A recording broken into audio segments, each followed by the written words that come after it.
Hello and welcome to episode 6 of Smaulgld Subscribers Sound Off.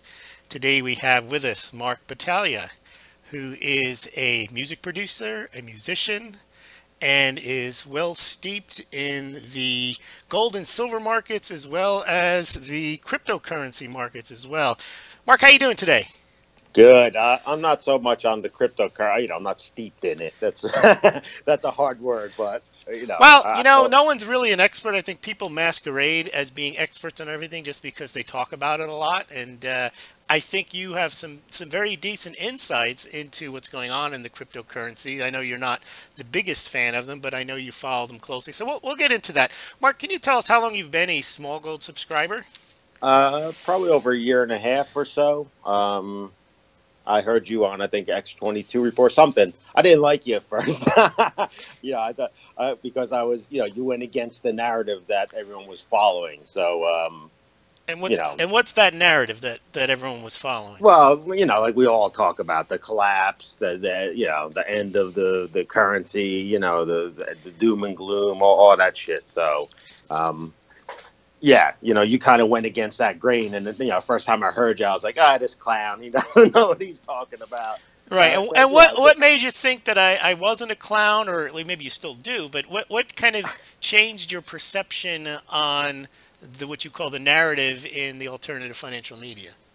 well, time. I started, a lot of people after 2008. I did very well in my career, and I, had money. I was handing it to David Lerner Associates, and I really didn't look at it, and it turned out it was in REITs. And after 2008, the REITs didn't do so well.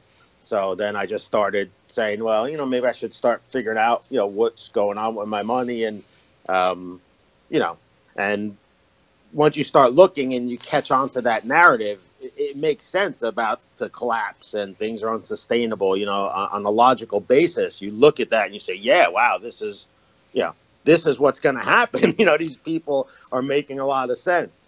Um, I got off track, but yeah, No, you didn't. You basically said that you had thought that after you saw what happened in 2008, as many people did, that the aftermath of that you thought was not sustainable. And we saw the money printing, we saw the QE, we saw the low interest rates, we saw the negative interest rates, we saw the push towards cashless society, we saw the rise in speculative investments, including cryptocurrencies. And a lot of people were saying that just cannot exist, and this is all going to come crumbling down, and therefore the idea is buy gold and silver. yeah, and it makes sense on paper. But as time goes and it doesn't happen, there was a point I remember. I bought a new car. I think it was in 2012 or whatever, and you have to get it registered, and they put the sticker on it. And it said, whatever, January 2016. And I remember thinking at that point, like, well, by 2016, the world's going to be toast. Right. Yeah, I remember specifically looking at that number, saying, in 4 years, I mean, this is going to be ridiculous. We won't even be here. So Yeah, might not even be here. And then I remember the day I went to get it, re-inspected, and the woman scraping the thing off and putting on the 2020, and thinking like, wow, that time came and went, and everything's kind of the same. If not, on paper, maybe even a little better. So, yeah, so that's what that changed it, and then listening to you after kind of a slow awakening, the second red pill that we talked about. Then you started making more sense because you were very fact based, and there's not a lot of very just purely factual. They might be facts, but they're cherry picked facts. Your facts are they don't have an agenda. They're agnostic facts, which I really like now. Appreciate about your channel. well, can you tell me, Marc? I mean, you talk about the second red pill, but let's talk about the first red pill, and then kind of tell the listeners how you then got to the second red pill and what you mean by that. Yeah. Well, I always say there's two red pills to really become, understanding. The first red pill is, whatever it might be. Mine was, 9/11. I remember, everyone remembers where they were, what had happening.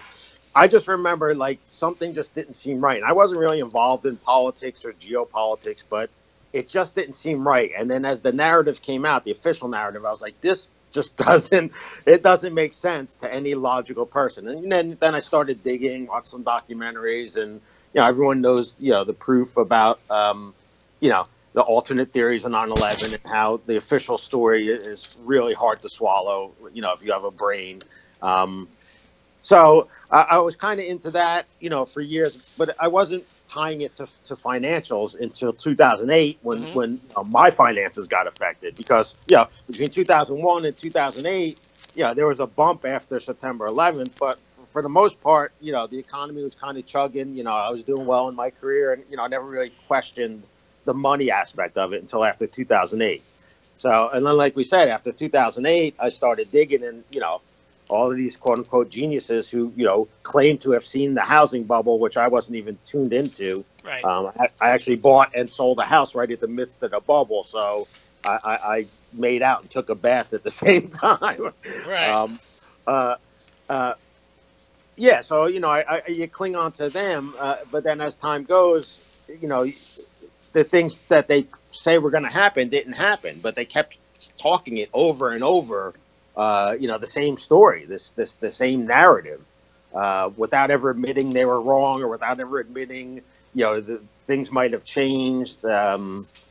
And it's probably, like you said, in other interviews, that's their clickbait. This is their job. So, they're kind of tied to that narrative because they stray from it, and they'll lose some of their income. Or they may be viewed as clowns, like you when you heard me talking. You said, "Wait a minute, how can you?" Now, I never abandoned the narrative because I never fully bought into it. I definitely saw what everyone saw. Something was wrong, but what I didn't want to do, Mark, was underestimate the ability of these, if you want to call them criminals or whatever, central banks, to manipulate the game. Because I don't have the biggest faith in free markets if the markets are basically, under control, or they're just an illusion of markets, and they're just basically, what they want them to be. I mean, I think if you look at people who can identify and see a train wreck, that really doesn't give them any special insight as to what's going to happen next.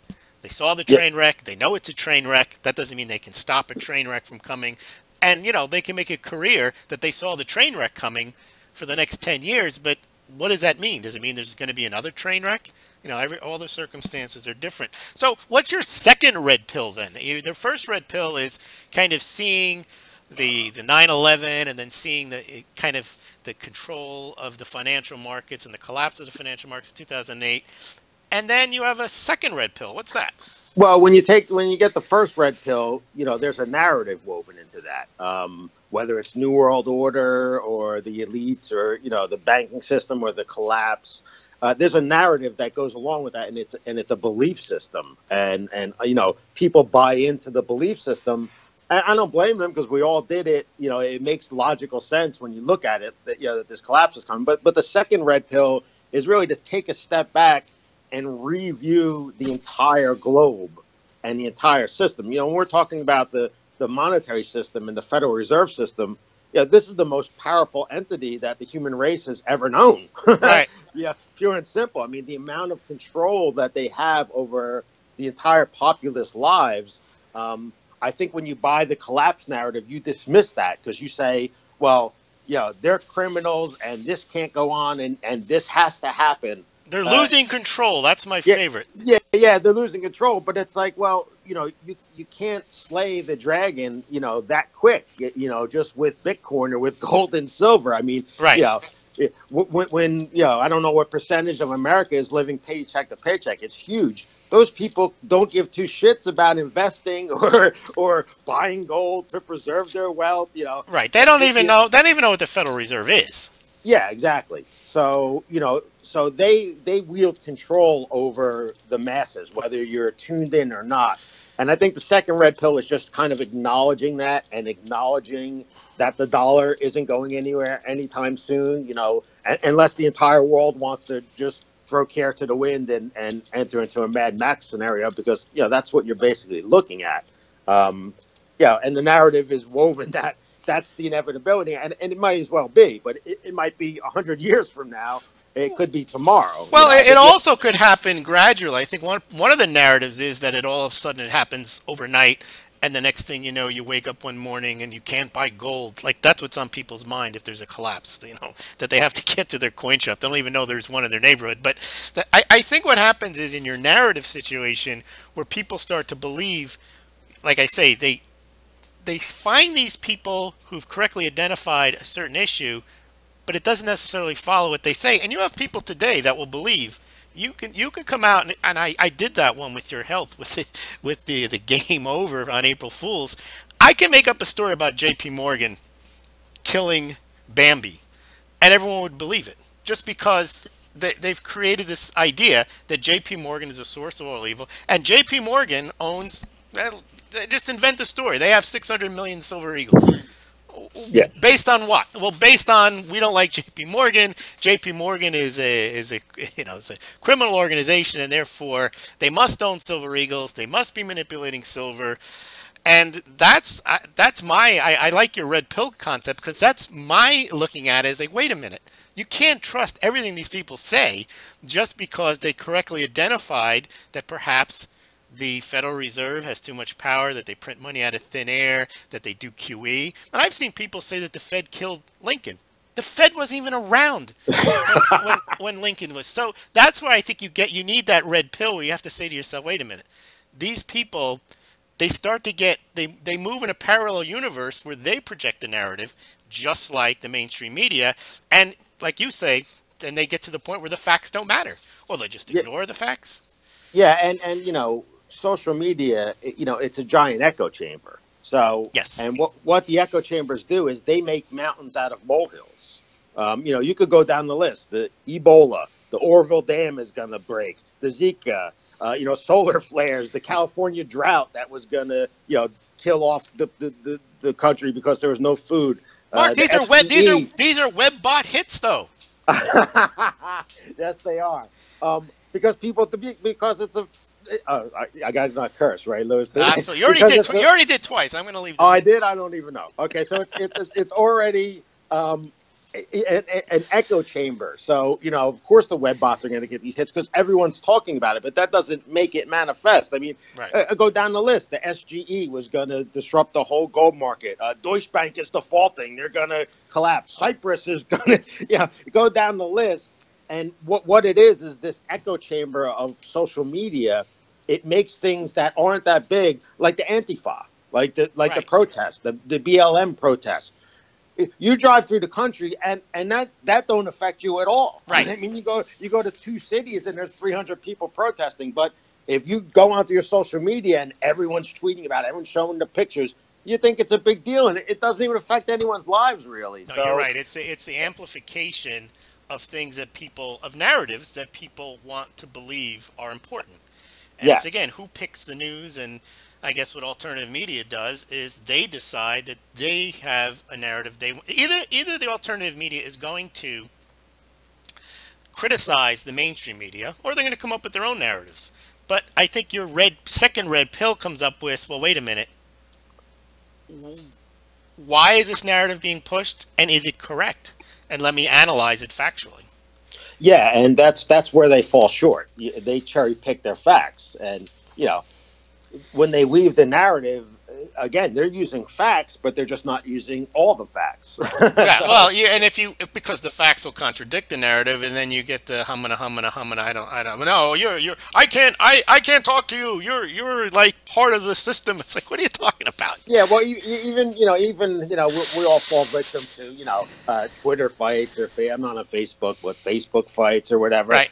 And that's part of the mountain out of molehills of the social media, because texting is the worst form of communication ever invented, like ever, because and Twitter's a text party. Well, Twitter's even worse because it limits you. So and what happens is people get a picture in people's minds. I'll use Bitcoin because that's the hot topic nowadays. So you have your pro Bitcoin believers, and you have people who think it's tulips, right? Right. So whatever camp you kind of fall in, or even in the middle, you'll kind of view everyone as the extreme of that because that's your exposure via social media. you know, Bitcoin goes up, and all the people who believe in it are like, ah, you suckers, you know, you know, who's laughing now, you know, and then Bitcoin goes down, and all the people who don't believe it are like, oh, here it is, it's a tulip, it's going to crash, you know, and it forms opinions of people you don't even know, but you categorize them, you know, Right. you know, everything's become politicized too. So, you know, if you're a Trump supporter, you know, anyone who is not a Trump supporter, you know, they're an idiot, they're a libtard, and vice versa. Right. So yeah, there's a giant gray area that's been swept away because technology to me it's a double-edged sword. It's amazing and it's the worst thing that ever happened to human race. You know, at the same time. Well, I agree with you. And let me ask you a question. If you, all these like enhanced battles where people are talking about Bitcoin or gold or silver or JP Morgan only gold or silver, the amount of people that even care or know about these issues, if you step outside of your cyber world, the person in the street has no idea what you're talking about. No idea. Yeah, and And that's the your mountain. point. And it doesn't even impact them, and you couldn't even convince them that it matters to them. No, and again, that's the mountain out of molehills because, you know, it seems like a big deal. Everything seems like a big deal, and I always say, you know what? Put down your phone and go walk through a Walmart and tell me how much those people give a shit about what you think is so important that you're arguing on Twitter about. Exactly. And like you said, exactly. it's not a lot of them, you know. And what I've realized on Twitter, Facebook, whatever it is, YouTube, all you need to do is you need to build your own micro community who you can convince to care deeply about a certain issue. And you can get a lot of subscriptions. You can sell a lot of metal. Not that I do. I'm just saying because I don't have that community. But I'm saying if you pull out those kind of emotional triggers, the collapse or the skyrocketing this or that, you can really attract a number of people and you can steep them, to use the word that we used at the beginning of the interview, into the narrative where it's kind of making me think out loud that people need narratives. It's like a religion and they have to believe it. And I've seen you have these battles with people where they almost feel like you've insulted their mother, or they've, when you say something maybe negative about Bitcoin, it's like religion to them. They're fundamentalists about whatever narrative they've chosen to believe and whatever guru or YouTube channel they happen to follow. Now, I'm glad I don't have that because I'm not saying anything that's so compelling that you need to hear it.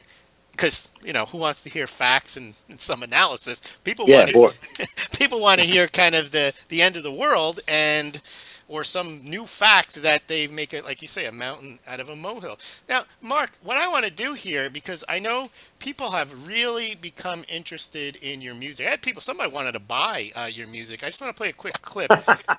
And you tell them I whipped those together in like 20 minutes. Yeah.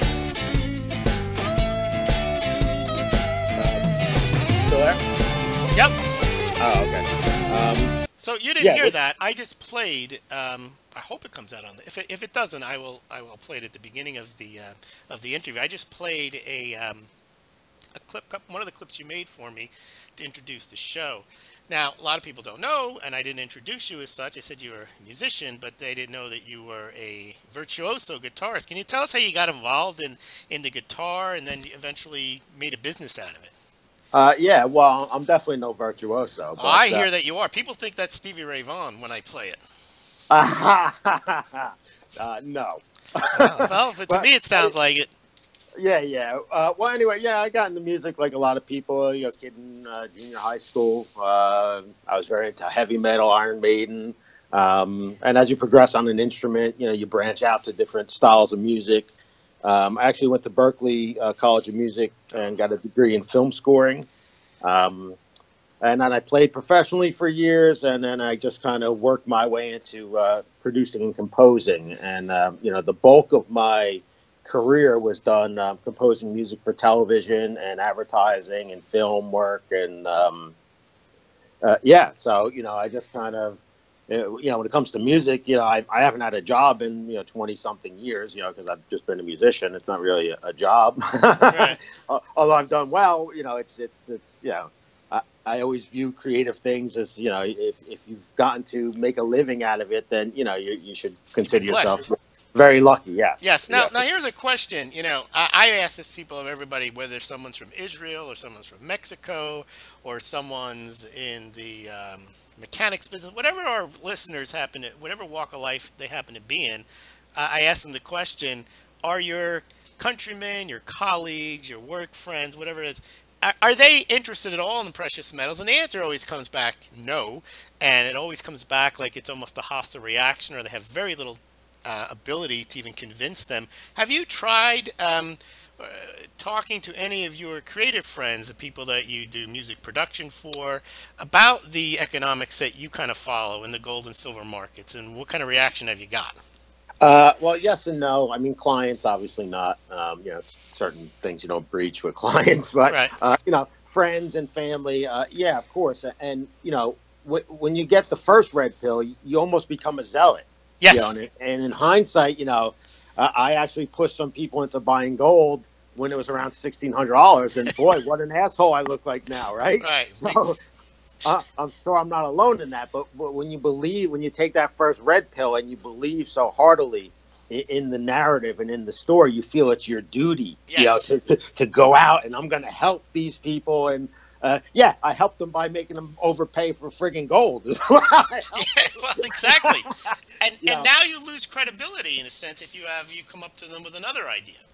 Yes, yes. So and again, part of the second red pill is kind of acknowledging that and say, okay, I don't believe the narratives that they weave are necessarily wrong or untrue or intentionally deceitful, Right. but they haven't played out. So you have to acknowledge that, and you have to say, okay, why haven't they played out? Let me broaden my view of the economic picture we're looking at. And once you do that and you see, okay, silver, they do naked short it and the price is suppressed, whatever. That doesn't change the fact that, $25 billion an hour in transactions globally happen in the US dollar. So, yeah, you can't, yeah, that's an undeniable fact. And you have to, if I had some of the facts I have now when I first got red pilled, I might not have been so zealous in trying to talk people into, preparing and getting gold and silver and having storable food. Although,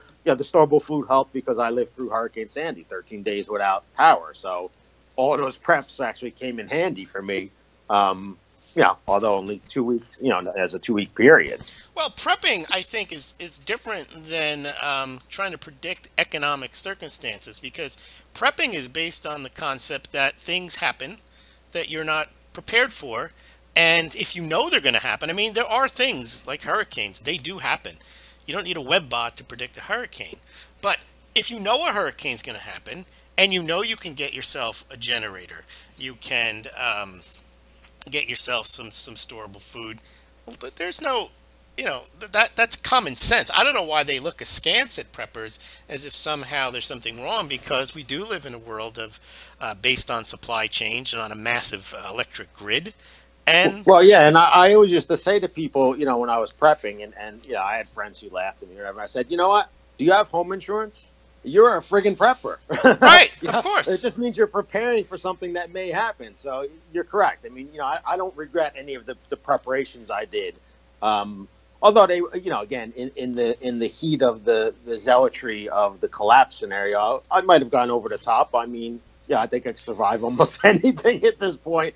Because when you're in that mindset, you think of all of these scenarios that you've heard that these guys weave, these tales that they weave. So, you try and prepare for them all. Well, someone mentioned one of the, I think it was off air though, that he got out and bought 60,000 rounds of ammo, and then he realized, if I need 60,000 rounds, I mean, I'm going to be shooting all day at people attacking my house. I don't think I'm going to, I'm not going to make it if I need 60,000 rounds.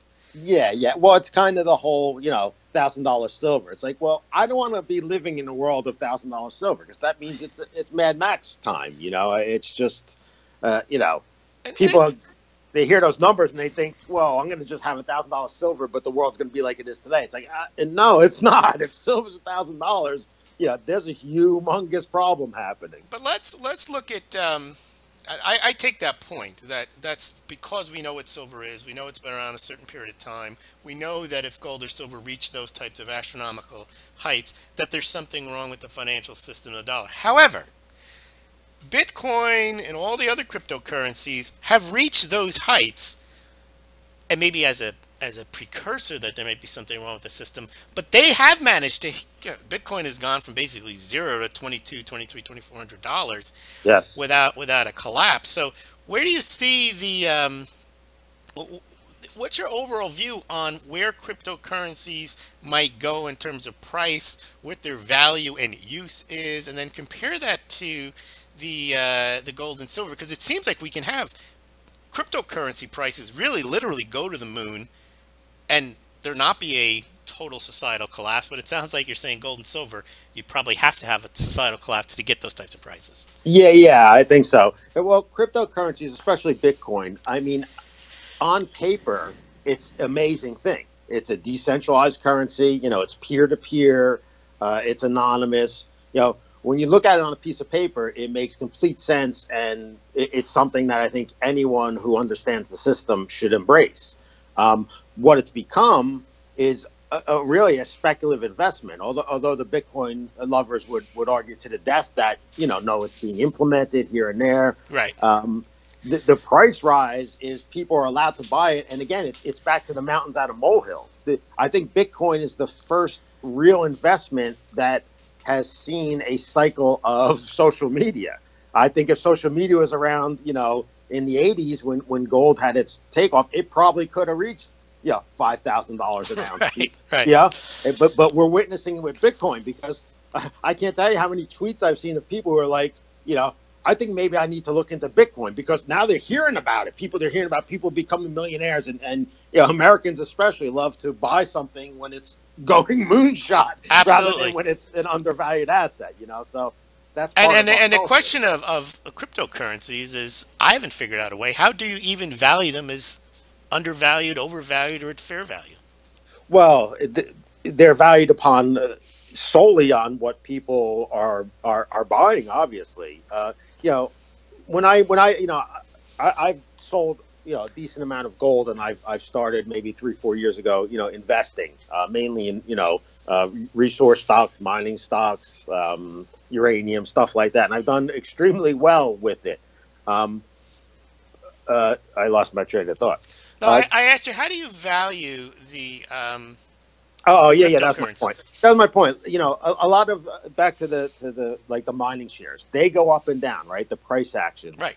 But it doesn't really bother me because I know the companies I invest in fundamentally have assets. They have good PE ratios or whatever. There's a reason aside from the price that there's a value to the company. Right. The thing that keeps me out of Bitcoin is there's nothing that people say, oh, the blockchain. Well, is the blockchain worth $2,300 now, and a year ago it was worth $1,000? It just doesn't make sense. So when price starts to drop on Bitcoin, there's no fundamentals to keep people in that market. Right. So I think once a sell-off happens, and if it starts going hard, especially with these people who've never invested in their life who think they got to buy Bitcoin, when they look and say, hey, I just lost $2,000. The next little blip down, they're gonna fear. Fear drives the market, and they're gonna sell, and that selling is going to cause more selling. So, to me, there's no fundamentals. Maybe people who are really into the Bitcoin who do the conferences maybe they understand some type of fundamental, asset worthiness to it.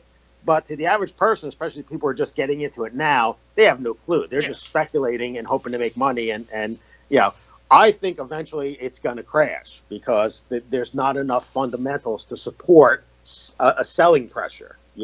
When there's selling pressure on a stock that's still a good stock, there's still going to be a core of investors who say, hey, this is now a very undervalued stock because I can compare its price to its worthiness. Right. So if you look at Bitcoin, if everyone was relying on it and merchants, in a sense, maybe had to use it, and people saw the advantage of using it, and people were going out and getting it because it was better to use, but we don't have that. We have people who buy it because it's going higher.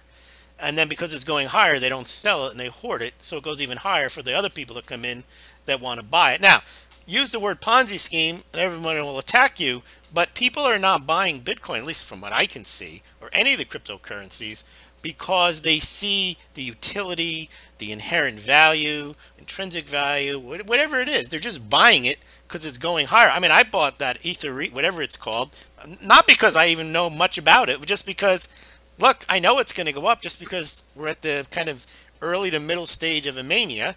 Yes. And you know, Bitcoin and all these cryptos. There's one called Dash Coin I learned about today. I used to know about Dogecoin. There were so many of them, and Yeah. they Yeah. all seem to be catching a bid this year. And it's not because they're all destined to go higher. It's like the .com craze. All you had to do was put, you know, your name and put .com after it, and you could be a millionaire. And I Yeah. think now Yeah. it's Well, crypto, same thing. yeah, I think you have savvy investors coming in now to the crypto space, and those savvy investors, you can bet your ass, are going to get out before anything happens. Right. And who's going to be left is going to be the believers who think it's going to $1 million. Like there's no way it can't, because they didn't take the second red pill. They only got Right, one. right. And that's a Yeah, very, I like your two red pills because the first awakening means, oh, things are different. The second awakening means they're not as different or in the way that the people who red pilled you say they are. exactly. That's a perfect explanation. Um, I like your concept there. So before we get off the line here, I want to also ask you about just to get more information about your musician, but also you mentioned you were a chef, and I don't know when you had time to do that. Were you like the singing chef? What was the no, no. Well, after I got out of music school, I was, I don't know, 20 or whatever. I couldn't get real any work, as a musician. So I was working odd jobs, doing some mechanical work, and I was like, I got to do something. And yeah, I always kind of liked food and liked to cook. So I was like, oh, I'll go to culinary school. So I went to culinary school, and then I worked in the restaurant industry for about 5 years. Uh, and wow. and interesting because when I was working in the restaurants, yeah, I never cook. Cooks don't cook at home. Right. It's just because you're around it. But music was my outlet. So when I was working at the restaurants, I somehow weaved into becoming a professional musician because I don't know, just from playing out, then I started playing covers, and I kind of transitioned. And now, if I'm not at the studio, I don't really play music or really listen to it, but I love to cook. So so they kind of played off of each other. So it kind of worked out, in the end. And and as far as food and stuff, part of the bigger system that I was telling you about, pre interview. Yeah, there's a lot of facets. Because the thing about the world, I mean, one thing everyone can admit is that things aren't right.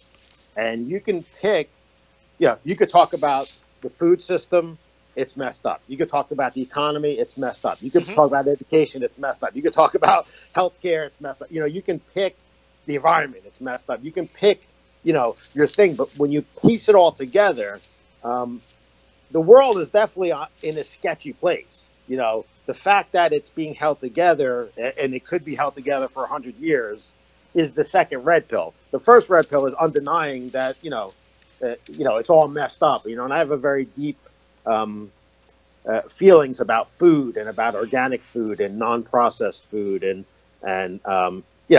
it's very easy in this world to not get sick.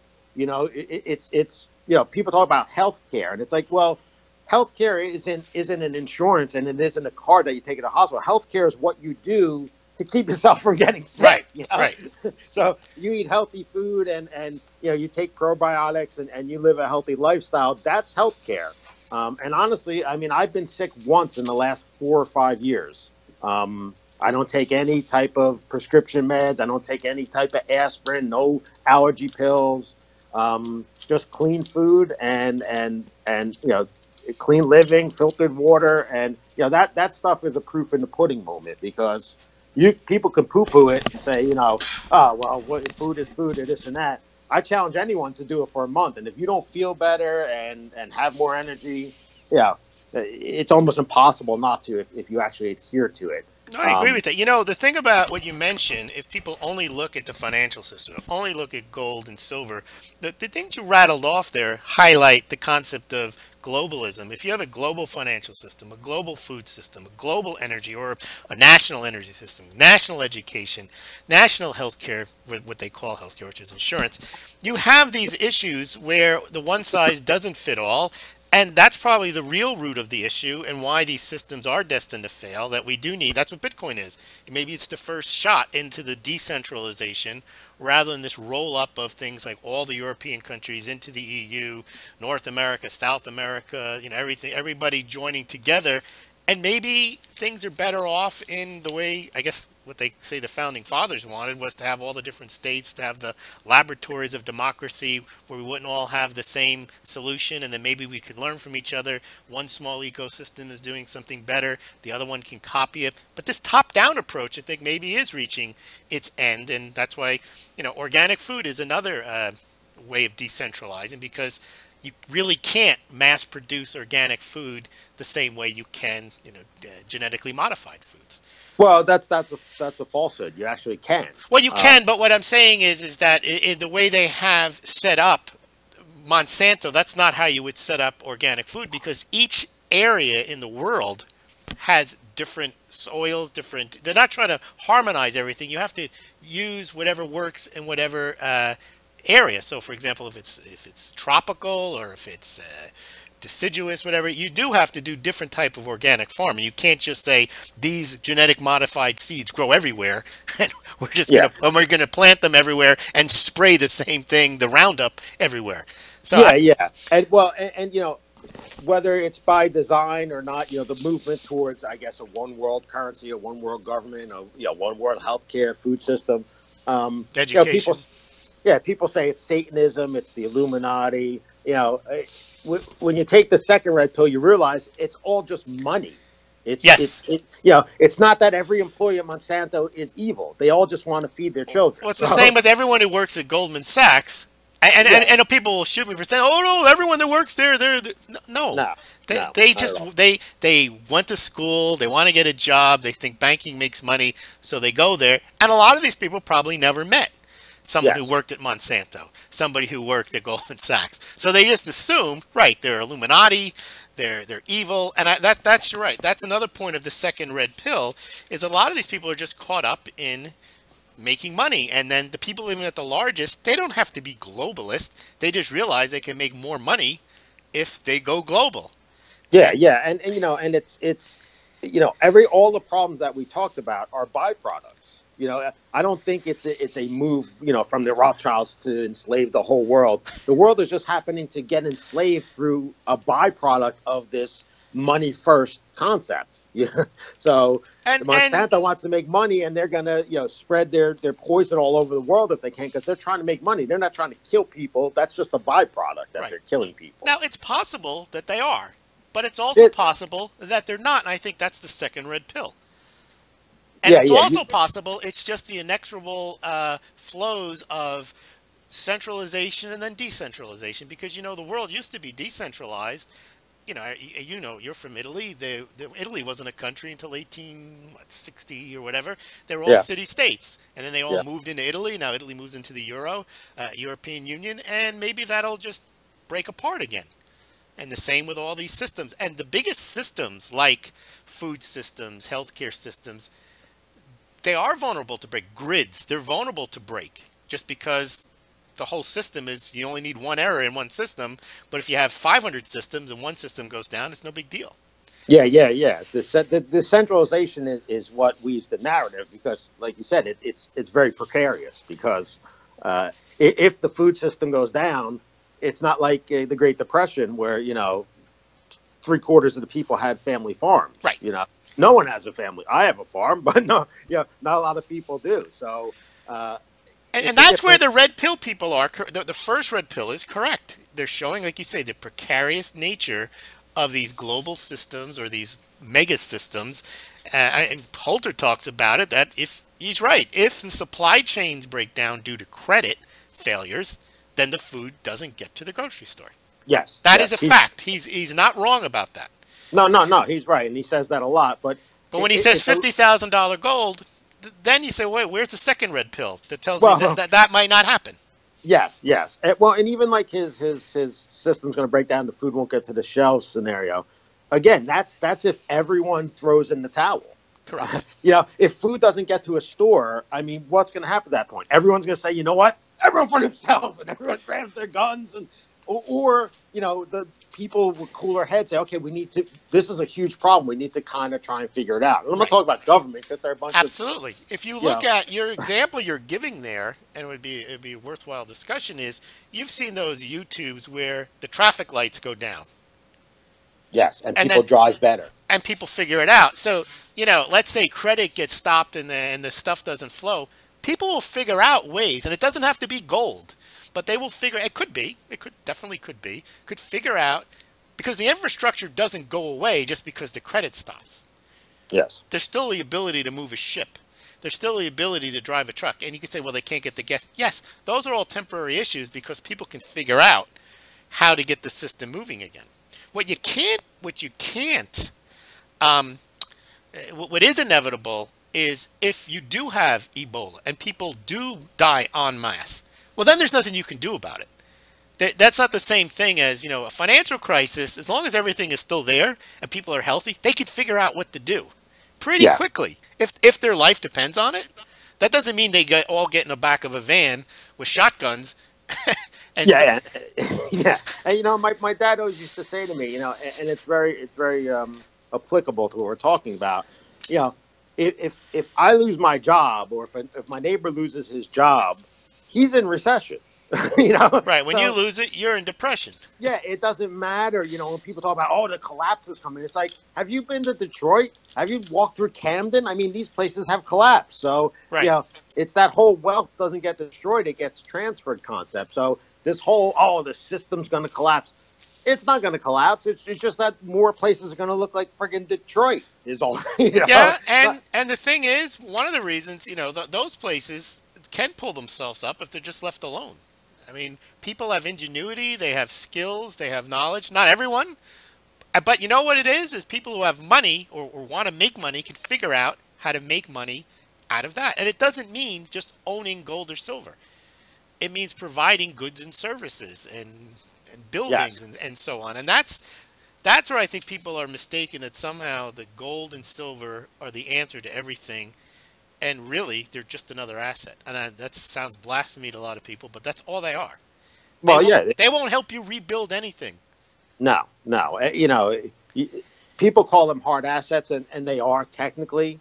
But in any type of scenario where you feel like your life is in jeopardy, that hard asset is way down on the list after food and after shelter and after protection. So absolutely. So that I view that as basically fear mongering to sell metals. And I think the best thing for metals is you go through a rough patch. You don't go through a collapse. I think it's useless to have gold and silver. I think a rough patch is where your value in holding them is rewarded, just like the people right now who are making money off of the Bitcoin and all the other cryptocurrencies, because now the system still works. They can take those profits and go buy, like one of the guys who was on the show, he bought a Mustang. I heard him. Yeah. That's exactly it. And with any type of investing, you really have to grasp the concept that until you buy or sell, when we really sell, you're not richer or poorer because it's just a number, So if my Bitcoins are up 3,000%, I'm not really richer until you take that Bitcoin and buy something, that shows that I took that wealth and put it into something tangible. Right. And you're also not richer if there's nothing to buy with your wealth. It's almost like the tree falls in the forest, no one's there to hear it. Well, if you have $10,000 and you can't spend it on anything, you're not rich. Yes, exactly. That's the Robinson Crusoe. You're on an island. What are you going to do with gold? You buy yourself. You want. Yeah. Well, Mark, it's been a pleasure having you on. Hope you come back, and we'll talk to you soon. Thank you very much. Sounds good, Lewis. Have a good one.